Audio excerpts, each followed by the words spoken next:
اے پیغمبر، لوگوں سے کہہ دو کہ اگر تم اللہ کو دوست رکھتے ہو تو میری پیروی کرو، اللہ بھی تمہیں دوست رکھے گا اور تمہارے گناہ معاف کر دے گا، اور اللہ بخشنے والا ہے، مہربان ہے۔ کہہ دو کہ اللہ اور اس کے رسول کا حکم مانو، بس اگر وہ نہ مانے تو اللہ بھی کافروں کو دوست نہیں رکھتا۔ اللہ نے آدم اور نوح اور خاندان ابراہیم اور خاندان عمران کو تمام جہان کے لوگوں میں سے منتخب فرمایا تھا، ان میں سے بعض کی اولاد تھے، اور اللہ سننے والا ہے، جاننے والا ہے۔ وہ وقت یاد کرنے کے لائق ہے جب عمران کی بیوی نے کہا کہ اے پروردگار، جو بچہ میرے پیٹ میں ہے میں اس کو تیری نذر کرتی ہوں، اسے دنیا کے کاموں سے آزاد رکھوں گی، تو اسے میری طرف سے قبول فرما، تو تو سننے والا ہے، جاننے والا ہے۔ پھر جب ان کے ہاں بچہ پیدا ہوا تو کہنے لگی کہ پروردگار، میرے تو لڑکی ہوئی ہے، جبکہ اللہ خوب جانتا تھا جو ان کے ہاں ولادت ہوئی تھی، اور نہ ہوتا لڑکا مانند اس لڑکی کے۔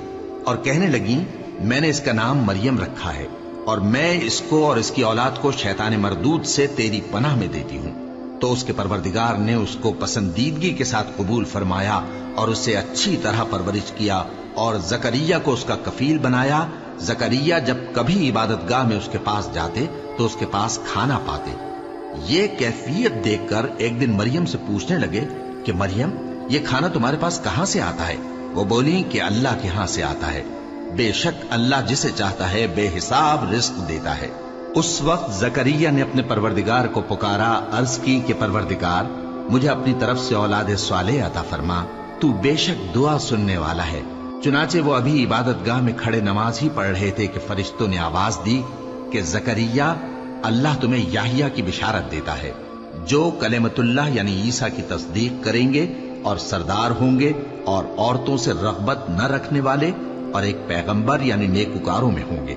زکریا نے کہا، اے پروردگار، میرے ہاں لڑکا کیوں کر پیدا ہوگا کہ میں تو بڈھا ہو گیا ہوں اور میری بیوی بانجھ ہے؟ فرمایا، اسی طرح اللہ جو چاہتا ہے کرتا ہے۔ زکریا نے کہا کہ پروردگار، میرے لیے کوئی نشانی مقرر فرما دے۔ فرمایا، تمہاری نشانی یہ ہے کہ تم لوگوں سے 3 دن اشارے کے سوا بات نہ کر سکو گے، تو ان دنوں میں اپنے پروردگار کی کثرت سے یاد اور صبح و شام اس کی تسبیح کرنا۔